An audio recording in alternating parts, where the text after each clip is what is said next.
Rastafari. Depuis Bob Marley, des amateurs de techno aux rappeurs, c'est devenu l'un des cultes les plus répandus de la planète. Mais les vrais Rastas, c'est tout de suite d'Anthrax. Le reggae, les dreadlocks, la ganja, tout le monde connaît. Sauf que justement, les Rastas, c'est pas tout à fait comme vous l'imaginiez. En Martinique, ils sont quelques centaines à vivre accrochés aux collines qui entourent Fort-de-France. Dans le dénuement, ils ont choisi de résister à Babylone. Ils suivent les préceptes d'un culte inventé en Jamaïque dans les années 20. Quand tu viens ici, c'est pour éjecter les vieilles vibrations, quoi. Que spirituellement, que physiquement, tu vois, parce que tes pensées, elles ne sont pas dérangées quand tu es ici, tu vois.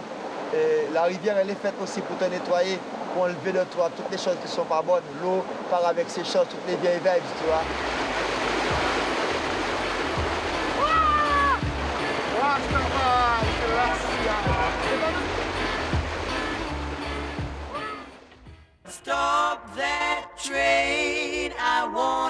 Babylone, la voilà. Pour les Rastas martiniquais, c'est Fort-de-France, vitrine d'un Occident décadent et perverti.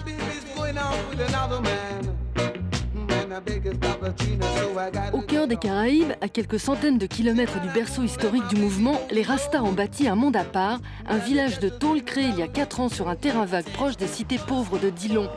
Son nom est un hommage au pays d'origine des esclaves antillais, Ishguana Congo, littéralement la maison des esclaves du Congo. Aujourd'hui, cette communauté rassemble 200 adeptes. Très mal vus de la société créole martiniquaise, ils se sont choisis des noms de guerre tirés des Écritures pour échapper au système. Ils s'appellent maintenant Ras Makeda, Aitri ou Queen Shiba. Et dans leur refus de l'autre monde, se débarrassent de toutes les étiquettes, à commencer par la plus collante d'entre elles, celle de Rasta. Nous sommes dans les prémices du jugement dernier.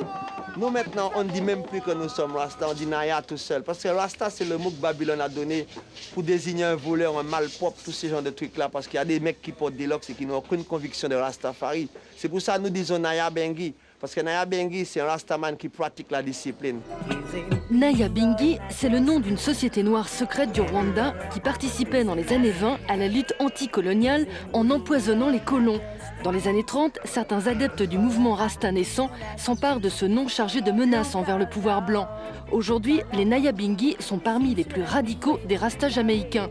Leur signe de reconnaissance, devenu emblème du mouvement, les dreadlocks. Sur la Bible aussi, il est marqué aussi que nous devons porter donc un turban, un voile sur notre tête pour pouvoir être saint, pouvoir être propre devant sa majesté. Ces choses-là, ça m'appartient.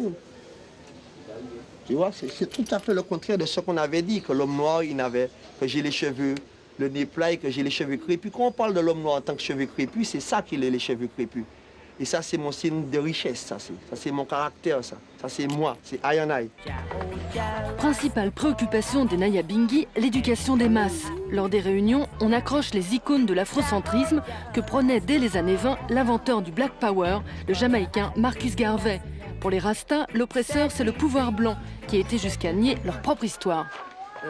On a parlé de l'abolition de l'esclavage, on a parlé des chaînes qui nous ont été retirées, mais jusqu'au jour d'aujourd'hui, on subit un esclavage mental. Les gens qui pratiquent le catholique, c'est ceux qui vont faire le carnaval. Quand tu vas descendre le carnaval, c'est démoniaque de voir comment l'esprit malin conçoit, l'esprit malin supporte, emmène nos frères et nos sœurs dans cette forme de débauche, de façon de se montrer le corps, de dire les paroles grossières, d'injurier, de faire toutes ces choses. Ce que le système fait, c'est détourner de la voix de Sa Majesté. Ils boivent de l'alcool. Ils flirtent avec plein de filles. Et c'est ça qu'ils leur ont donné, la chair. Nous, on parle selon l'esprit. À Ishguana Congo, on tente de vivre en autarcie. Pour des raisons économiques, tous étant ici chômeurs ou RMistes, mais aussi par respect des valeurs Haïtal, l'un des piliers du rastafarisme qui impose de ne rien consommer qui soit d'origine animale.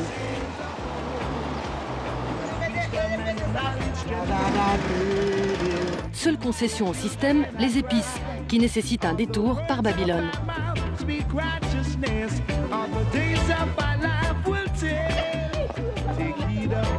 C'est l'occasion pour Makeda de prendre des nouvelles des brothers restés en ville.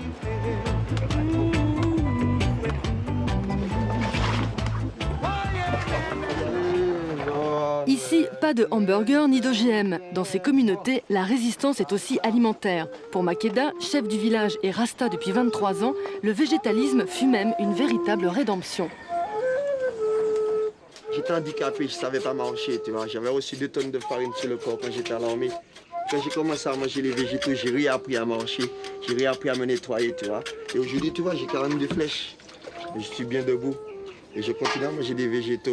Je ne pense pas, en plus, ça c'est pas être faible, ça. C'est pas être faible. Tu vois. La vache est devenue folle, la poule est devenue folle, toutes les choses sont folles, tu vois. Et les gens, le monde, ils ont intérêt de revenir vers la pureté, vers la sanctification. Parce que si un corps n'est pas sain, l'esprit n'est pas sain. Au menu des Naya martiniquais, un brouef et des légumes cultivés sur place. C'est le kalalou, une recette jamaïcaine composée principalement de haricots et de choux qui doit permettre aux Rastas de tenir debout toute la journée. Une passion pour les végétaux qui occupe aussi les nombreux moments de détente et de prière dans les volutes de l'incontournable herbe magique des Rastas, la ganja. Au XXIe siècle, tout est prouvé sur l'herbe. Tu vois, le système même prouve que l'herbe, c'est un remède. Avant, nous disions ces choses, on nous disait qu'on était fous. On disait ce qu'on pouvait faire avec l'herbe, on disait qu'on n'était pas bien. Ils ont voulu nous réprimer, nous oppresser. Mais aujourd'hui, le système dit même les remèdes, les trucs qu'on peut faire avec la ganja. Dans le camp, il n'y a pas d'eau courante ni d'électricité. Ceux qui ont décidé d'habiter sur ce terrain squatté ont construit leur maison eux-mêmes, comme Sponton, 22 ans, et son duplex en tôle ondulée.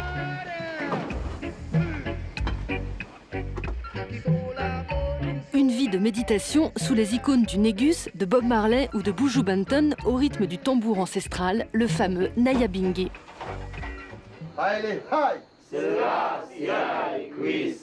Le rythme Nyabinghi, pratiqué par les premiers Rastas il y a 3/4 de siècle, est un rythme sacré des guerriers Congo, appelant les esprits contre l'oppresseur blanc.